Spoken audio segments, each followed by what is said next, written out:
पहा आपण चालू बनवलं बीट्स. आता बीट्स म्हणजे काय? 4 मार्काचं आर्टिकल आहे. बीट्स हे जे आर्टिकल आहे मॅथमॅटिकल आर्टिकल आहे आणि याच्यामध्ये पूर्ण तुम्हाला एक्सप्रेशन लिहावं लागेल.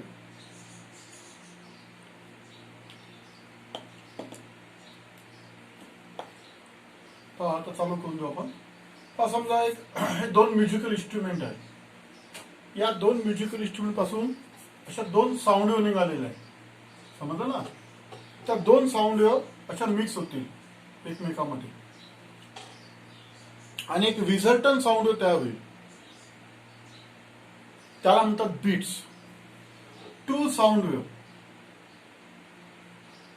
Having same amplitude. देखो दोनों का एम्पलीट्यूड सेम होना चाहिए. एम्पलीट्यूड यानी ये इसका एम्पलीट्यूड बोलते हैं, ये एम्पलीट्यूड है. But slightly different frequency. यानी समझो इसकी 100 हर्ट्ज है फ्रीक्वेंसी, तो इसका 110 हर्ट्ज. ऐसे 10 हर्ट्ज से ज्यादा नहीं होना चाहिए फ्रीक्वेंसी का डिफरेंस. दोनों के अंदर डिफरेंस होना चाहिए फ्रीक्वेंसी का. ऐसे 2 साउंड वेव, समझ में है ना? 2 sound wave having, this is the condition of beat, having same amplitude but slightly different frequency, traveling through medium,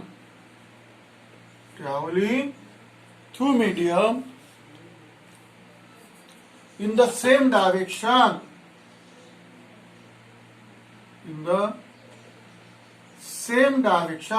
एका डायरेक्शन झाले पाहिजे असे. Then resultant intensity will be maximum. Resultant intensity will be maximum and minimum. म्हणजे ह्या ज्या 2 sound wave आहे अशा 2 musical instrument निघतील आणि त्या इंटरफेअर होतील. त्यापासून एक साऊंड तयार होईल आणि त्यापासून मग आपल्याला बीट मिळेल. त्यापासून काय मिळेल? बीट. म्हणजे अशी बीट मिळते. मग म्हणजे एक वेळा मॅक्झिमम साऊंड, एक वेळा मिनिमम, एक वेळा मॅक्झिमम साऊंड. समजलं ना? अशा पद्धतीने एक वेळा minimum sound, maximum, minimum, maximum, minimum. Resultant जी साऊंड असेल त्याची इंटेन्सिटी जी असेल ती एक सारखी नसते. एक वेळा मॅक्झिमम, एक वेळा मिनिमम असते. त्याला बीट म्हणतात. 2 sound wave having same amplitude but slightly different frequency travelling through medium in the same direction, then resultant intensity will be maximum and minimum. This phenomena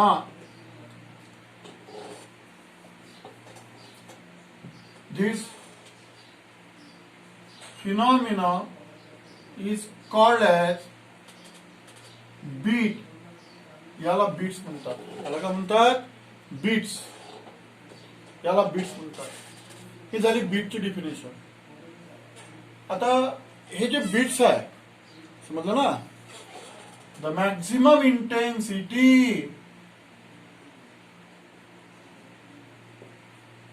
of sound is called as waxing. त्याला waxing म्हणतात. हे लक्षात ठेवा. पण मी तुम्हाला काय सांगितलं? 2 musical instrument पासून साऊंड वेव्ह जाईल, त्या मिक्स होतील आणि एक वेव्ह आपल्याला साऊंड वेव्ह मिळेल. अशा पद्धतीची साऊंड वेव्ह मिळेल. समजलं ना? एक वेळा इंटेन्सिटी मॅक्झिमम, एक वेळा इंटेन्सिटी मिनिमम, एक वेळा इंटेन्सिटी मॅक्झिमम, एक वेळा इंटेन्सिटी मिनिमम. जे मॅक्झिमम इंटेन्सिटी आहे त्याला वॅक्सिंग म्हणतात. While minimum intensity is called as waning. याला वॅनिंग म्हणतात. Minimum intensity is called as a waning. Definition झालेली ना? 2 sound wave having same amplitude. 2 sound wave पाहिजे आपल्याला बीट तयार करण्याकरिता. म्हणजे एक वेळा आवाज मोठा, एक वेळा आवाज कमी, एक वेळा आवाज मोठा, एक वेळा. याला बीट्स म्हणतात.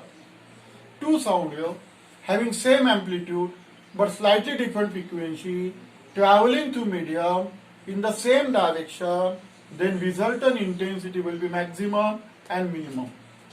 This maximum, this phenomenon is called as a beat. त्याच्यानंतर maximum intensity is called waxing. जो मोठा आवाज आहे त्याला वॅक्सिंग म्हणतात, लहान आवाजाला वॅनिंग म्हणतात. लहान आवाजाला वॅनिंग म्हणतात. समजलं ना? One waxing and successive waning, one waning is called as one beat. याला वन बीट म्हणतात. म्हणजे कसं, हे बघा, असे हे वॅक्सिंग आहे, हे वॅनिंग आहे, हे वॅक्सिंग आहे, हे वॅनिंग आहे. एक वेळा मोठा आवाज, एक वेळा लहान आवाज, याला बीट म्हणतात. समजलं ना? One beat. आणि दोन मोठ्या आवाजामधला जो टाइम इंटरव्हल आहे याला पिरियड ऑफ बीट म्हणतात. याला काय म्हणतात? Period of beat. समजा हे पहिलं वॅक्सिंग आहे, हे दुसरं वॅक्सिंग आहे, यामधला जो टाइम इंटरव्हल आहे याला पिरियड ऑफ बीट म्हणतात. The time interval between two successive waxing or waning. पहा, दोन वॅक्सिंग मधला टाइम इंटरव्हल किंवा दोन वॅनिंग मधला time interval is called as period of beat. याला period of beat म्हणतात. समजा ना? Time interval between two successive waxing और waning is called as a period of beat. तर असे बीट तयार होतात प्रत्येक सेकंदामध्ये. समजलं ना? म्हणजे नंबर ऑफ बीट जर एका सेकंदात तयार होत असेल त्याला फ्रिक्वेन्सी म्हणतात. Number of beat per unit time किंवा per second is called as frequency of beat. याला frequency of beat. period of beat चा सिम्बॉल आहे कॅपिटल टी, फ्रिक्वेन्सीचा सिम्बॉल आहे स्मॉल एल. तर हे झाली स्टार्टिंगची थिअरी ऑफ बीट्स. बीट कशाला म्हणतात, वॅक्सिंग कशाला म्हणतात, वॅनिंग कशाला म्हणतात, बीट कसं तयार झालेला, दोन साऊंड वेव्ह पाहिजे बीट तयार करण्याकरिता. दोन साऊंड वेव्ह एकाच मीडियम मधून अशा सायकल ऍक्शन जायला पाहिजे. दोन म्युझिकल इंस्ट्रुमेंट पासून दोन साऊंड वेव्ह जायला पाहिजे, ते इंटरफेअर होतील आणि आपल्याला रिझल्टंट साऊंड वेव्ह मिळेल. Having intensity maximum and minimum. Maximum intensity is called as a waxing, minimum intensity called as a waning. One waxing, one waning form a one beat. Time interval between two successive waxing is called as a period of beat. याला period of beats म्हणतात. ठीक आहे? आता पहा, लिहा analytical method. Analytical method to determine beat frequency. आता आपण beat फ्रिक्वेन्सीचा आर्टिकल पाहू. कोणतं आर्टिकल पाहणार? Beat frequency, expression of beat frequency. समजलं? Consider two sound wave. आता दोन साऊंड वेव्ह आपण मीडियम मधून पास केलेल्या आहेत. Analytical method to determine beat frequency. Consider two sound wave having same amplitude. दोन्ही याचा एम्प्लिट्यूड आपण ए घेणार आणि slightly different frequency N1 and N2. दोन फ्रिक्वेन्सी घेणार, N1 and N2. Slightly different frequency traveling in the same direction. Traveling in the same direction. दोन आपण sound wave घेणार, same amplitude and slightly different frequency traveling in the same direction to form the beat. Beat तयार करण्याकरिता ही condition आहे. आता equation लिहिणार आपण. Equation of displacement. Equation of displacement is given by. पहा, तुम्हाला मी शिकवलं होतं, आठवतं बघा. y is equal to आठवतो तुम्हाला ए sine 2 pi small t by capital T minus x upon lambda ही वेव शिकवलं होतं तुम्हाला. ही it is equation of simple harmonic progressive. प्रोग्रेसिव्हचं इक्वेशन आहे. आणि assume x is equal to 0. Origin आपण कन्सिडर कराय तो y is equal to a sine 2 pi small t by capital T but 1 upon T is equal to n तुम्हाला शिकवलेलं आहे. म्हणजे ए इज इक्वल टू 2 पाय एन टी हा झाला फॉर्म्युला डिस्प्लेसमेंटचा. समजला. This is the equation of displacement of progressive wave. प्रोग्रेसिव्हचं इक्वेशन आहे. पहिल्या का दुसऱ्या पिरियड मध्ये शिकवलं आहे तुम्हाला. x ची किंमत 0 घ्यायची आहे. हा फॉर्म्युला मिळतो 1 अपॉन टी. समजलं ना. तर n is equal to 1 by T हे तुम्हाला माहिती आहे. सर्क्युलर मोशन मध्ये शिकवलेलं आहे. y इज इक्वल टू 2 पाय n म्हणजे फ्रिक्वेंसी. आता ये जो फॉर्मूला है इससे दो इक्वेशन बनाना है तुमको. समझ में आया ना. तो दो इक्वेशन बनाएंगे अभी अपन. कौन से दो equation. y1 is equal to a sine 2 pi n1 t and y2 is equal to a sine 2 pi n2 t. दो साउंड वेव के लिए दो इक्वेशन बनाना है. Same amplitude slightly different frequency. Same amplitude slightly different frequency. या equation दोन equation आपण तयार केलेल्या आहे. दोन साउंड वेव्स आहेत कळता. दोन्ही साउंड वेव्स एम्पलीट्यूड सेम आहे पण फ्रिक्वेन्सी वेगवेगळी आहे. रिझल्टंट डिस्प्लेसमेंट इज गिव्हन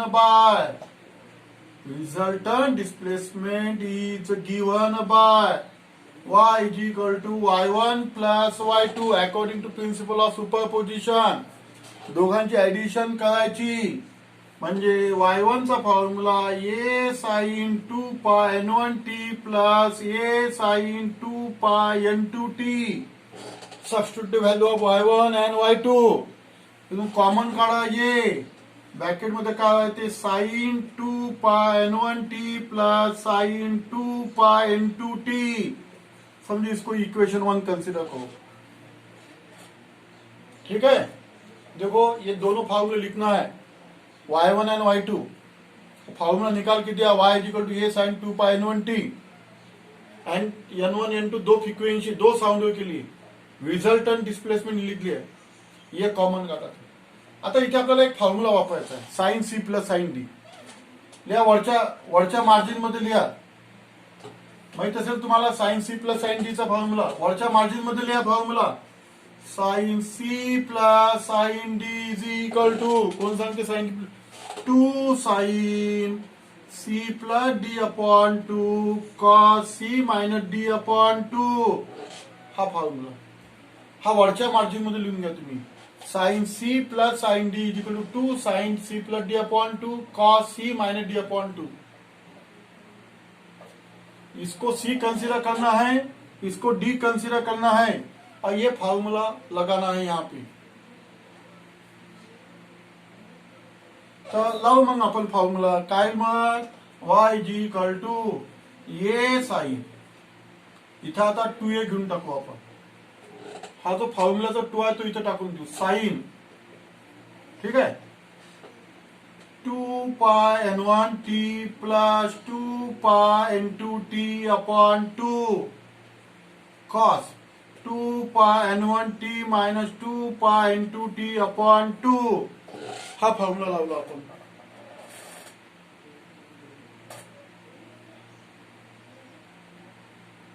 ठीक आहे. समजलं का. इथपर्यंत स्टेप आली का लक्षात तुमच्या. याला सी कन्सिडर करा, याला डी कन्सिडर करा, याचं अप्लिकेशन करा तिथे. चला काय कॉमन निघते. y equal to 2 twice sine 2 pi common काढा. n1 plus n2 upon 2 into T. T सुद्धा कॉमन काढा. Cos 2 pi n1 minus n2 upon 2 into T. T इथे कॉमन काढा. 2 पाय कॉमन काढा अपॉन 2 ट्वाइस. ये जो कॉस की टर्म है वो पहले ले low. Cos 2 pi n1 minus n2 upon 2 into t. ही जी साइनची टर्म आहे ती इकडे घेऊन टाका. Sign 2 pi n1 plus n2 upon 2 into T.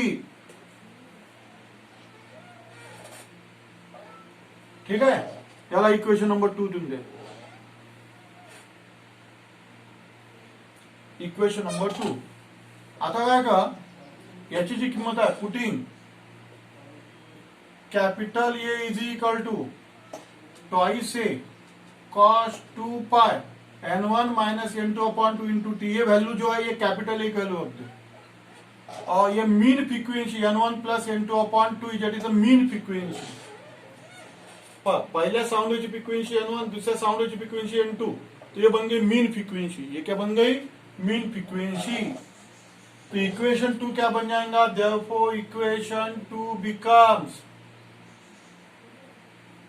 y is equal to capital A, इसकी वैल्यू कैपिटल ए रखी है, साइन 2 पाई एन टी. समझ में आया ना? 2 पाई म्हणजे omega, y is equal to ये साइन ओमेगा टी. ऐसे भी लिख सकते हैं आपण.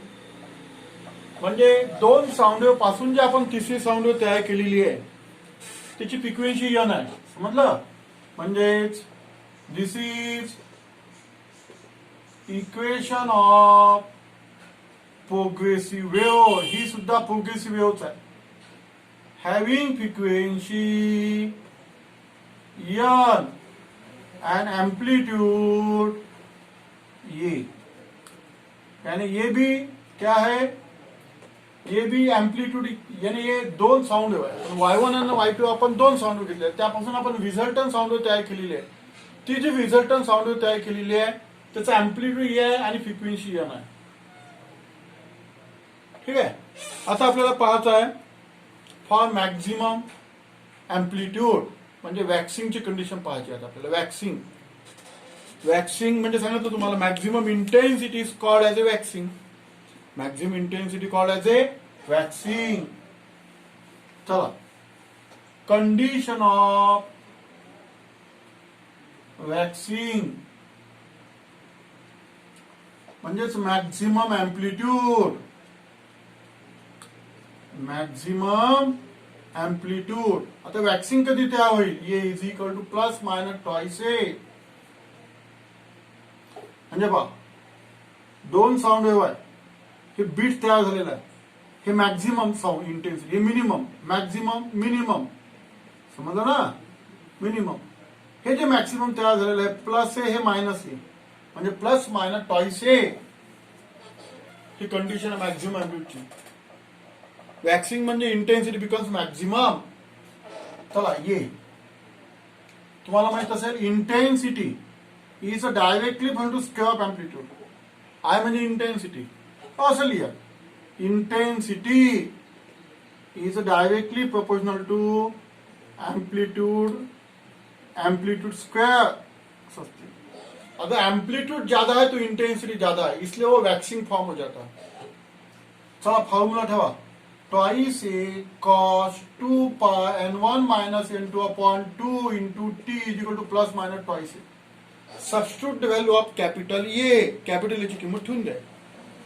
आता याला सॉल्व करायचं आपल्याला. याला काय करायचं? आपल्याला सॉल्व करायचं आहे.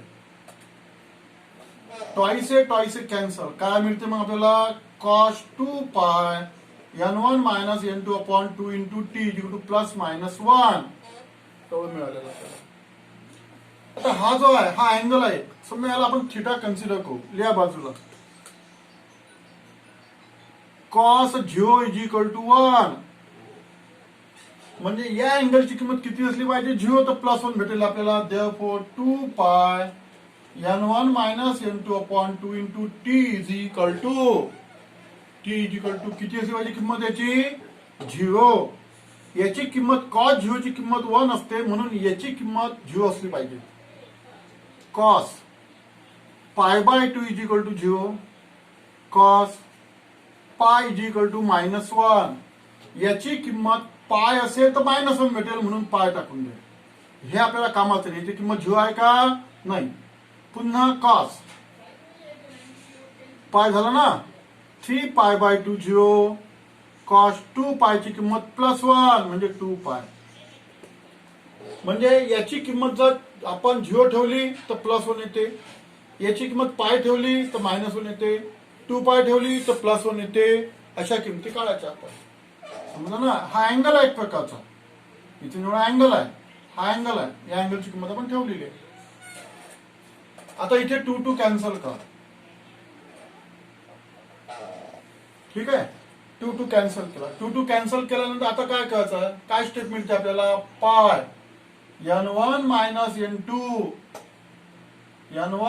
n2 t is equal to 0 pi 2 पाय, अशी स्टेप मिळाली आपल्याला. आता हा जो पाय आहे तो डिवाइड करायला n1 minus n2 into T is equal to 0 upon pi 0, pi upon pi 1, 2 pi upon pi 2, अशी स्टेप मिळाली. आता टी काढा, T is equal to 0 upon n1 minus n2 0, हा n1 मायनस n2 डिवाइड करा 1 upon n1 minus n2, 2 upon n1 minus n2 dash dash. समजते तुम्हाला step? आपण काय करतोय तर इथे काय केलेलं आहे, 2 कॅन्सल. आपल्याला टाइम काढायचा आहे. तुम्हाला कसं आता टाइम म्हणजे काय काढलेलं आहे, it's a time for first vaccine, पहिल्या वॅक्सिनसाठी टाइम आहे हा दुसऱ्या वॅक्सिनसाठी. एक वेळा म्हणजे एक वेळा मोठा आवाज, एक वेळा लहान आवाज, म्हणजे हा मोठा आवाज आहे समजा पहिला, याला टाइम किती लागला 0. दुसऱ्या मोठ्या आवाजाला टाइम किती लागला 1 अपॉन n1 मायनस n2, हा टाइम लागला. आता आपल्याला पाहिजे period of beat, capital T पाहिजे, period of beat. Period of beat म्हणजे time interval between 2 successive waxing, 2 मोठ्या आवाजामधला टाइम इंटरवलला पिरियड ऑफ बीट म्हणतात. म्हणजे आता पहिल्याला टाइम किती लागला एवढा, दुसऱ्याला एवढा, म्हणजे हा मायनस का 1 upon n1 minus n2 minus 0, म्हणजे 1 upon n1 minus n2. This is the period expression of period of beat. तुम्ही याच्यातून हे मायनस केलं तरी हेच भेटेल. आपल्याला कळायचं आता frequency of beat, therefore frequency of beat is equal to n is equal to 1 by t. therefore n is equal to, याचा इन्व्हर्स करून टाका, हा टी चा फॉर्म्युला म्हणजे n1 मायनस n2, हा झाला फ्रिक्वेन्सी ऑफ बीट किंवा पिरियड ऑफ बीट. हे झाली कंडिशन आपली. कशाची कंडिशन आपली ही, कंडिशन ऑफ वॅक्सिंग म्हणजे मॅक्झिमम अँप्लिट्यूड. अशा पद्धतीने आपल्याला आता कंडिशन ऑफ वॅनिंग काढायचं आहे आणि तिच्यावरून आपल्याला पुन्हा हाच फॉर्म्युला काढायचा आहे. ठीक आहे, लिहा आता condition of waning. Condition of वॅनिंग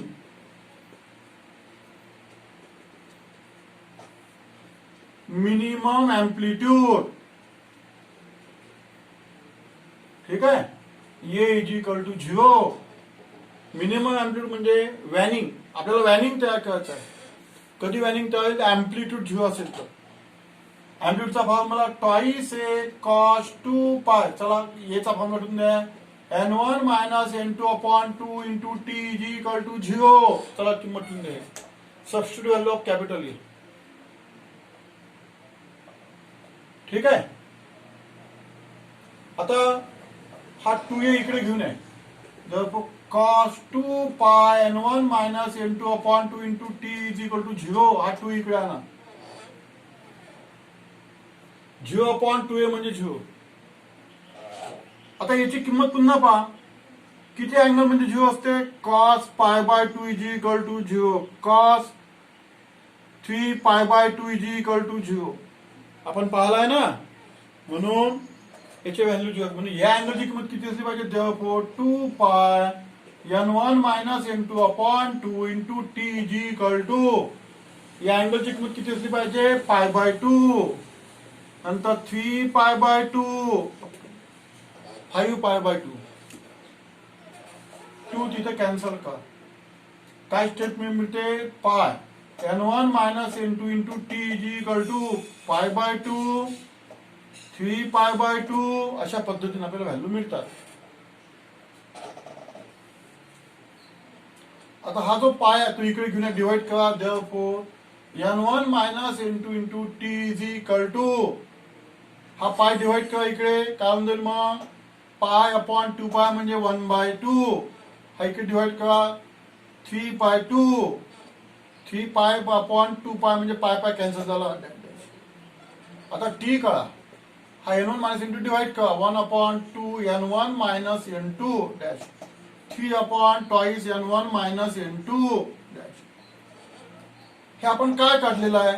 आपण टाइम काढलेला आहे वॅनिंग करिता. आपण काय काढलेलं आहे? वॅनिंग. हे जे बीट्स आहे समजा ना, हा पहिला वॅनिंग आहे, हा पहिला वॅनिंग, हा दुसरा वॅनिंग आहे. पहिल्या वॅनिंगला टाइम किती लागला? एवढा 1/2 N1 मायनस. दुसऱ्या वॅनिंगला टाइम किती लागला? 3/2 N1 मायनस N2. या टाइम मधून हा टाइम मायनस करावा लागेल, कारण आपला पिरियड ऑफ बीट काढायचा. Period of beat is equal to 3/2 N1 minus N2 minus 1/2 N1 minus N2. हा पिरियड ऑफ बीट काढला आपण. काय एलसीएम निघते? 2 N1 मायनस N2. याचा एलसीएम घ्या, ट्वाइस N1 मायनस N2. ठीक आहे. 3 मायनस 1 म्हणजे 2/2 N1 minus N2. therefore period of beat T is equal to 2 cancel 1/N1 minus N2. therefore frequency of beat N is equal to 1/T, that is N1 minus N2. म्हणजे लक्षात आलं तुमच्या, period of beat आणि frequency of bit same आहे. म्हणजे जो time interval दोन waxing मधला आहे आणि is equal to the time interval between two waning. दोन वॅनिंग मधला टाइम इंटरवल आणि दोन वॅक्सिंग मधला टाइम इंटरवल हा सारखाच असतो, त्याला पिरियड ऑफ बीट म्हणतात. समजलं की नाही? आता आपला आर्टिकल संपलेला आहे. आपण बीट फ्रिक्वेन्सीचा कंडिशन ऑफ वॅक्सिंग आणि कंडिशन ऑफ वॅनिंग फॉर्म्युला काढलेला आहे. आता फक्त आपला डायग्राम मला काढायचा आहे, तर डायग्राम काढून घ्या. आता डायग्राम मला काढायचा. पहा, ही पहिली साऊंड वेव्ह आहे. पहा 0, समजा अँप्लिट्यूड +1 आहे, इथे अँप्लिट्यूड -1 आहे. हे Y1 समजलं ना? तर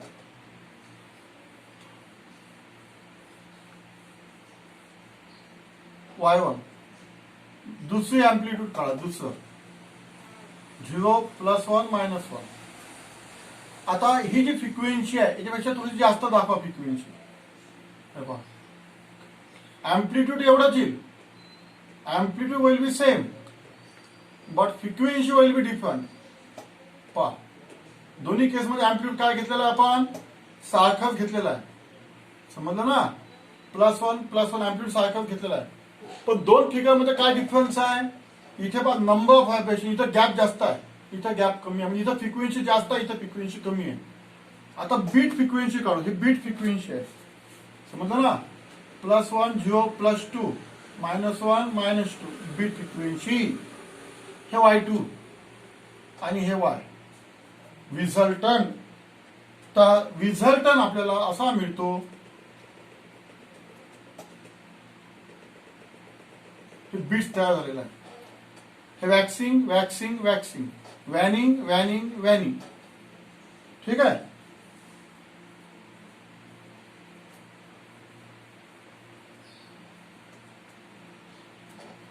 टी टाइम टी. तर अशा पद्धतीने हे बीट्स तयार झालेले आहे. ही जी आहे ही रिझल्टंट वेव्ह आहे. समजलं ना? ही जी आहे ही Y1 ही Y2. दोन फिगरमध्ये फरक लक्षात आला. याची फ्रिक्वेन्सी जास्त आहे, याची फ्रिक्वेन्सी कमी आहे. कारण पहा, तुमच्या गॅप जास्त दिसली, याच्यामध्ये गॅप कमी आहे. नंबर ऑफ व्हायब्रेशन इथं जास्त आहे, नंबर ऑफ व्हायब्रेशन कमी आहे. इथं N1 is greater than N2. He resultant wave आहे, ही बीट्स आहे. हा टाइम टी आहे. समजलं ना? हे बीट्स आहे. हे waxing waxing waxing, waning waning waning. आपण झिरोला आपण वॅक्सिंग तयार केलेलं आहे. तर this is the expression of beats. What are beats? What is the analytical treatment to find the frequency of beat? दोन फॉर्म्युले तयार करायचे Y1 आणि Y2 चे. A sin 2πN1T, Y2 is equal to A sin 2πN2T, तिचे Y is equal to Y1 + I2 तयार करायचं आणि ते मॅथमॅटिकल एक्सप्रेशन सॉल्व्ह करत जायचं. मग कंडिशन ऑफ वॅक्सिंग घ्यायचं, maximum amplitude, condition of waning घ्यायचं, मिनिमम अँप्लिट्यूड, तिच्यावरून पिरियड ऑफ बीट आणि फ्रिक्वेन्सी ऑफ बीट काढायचा.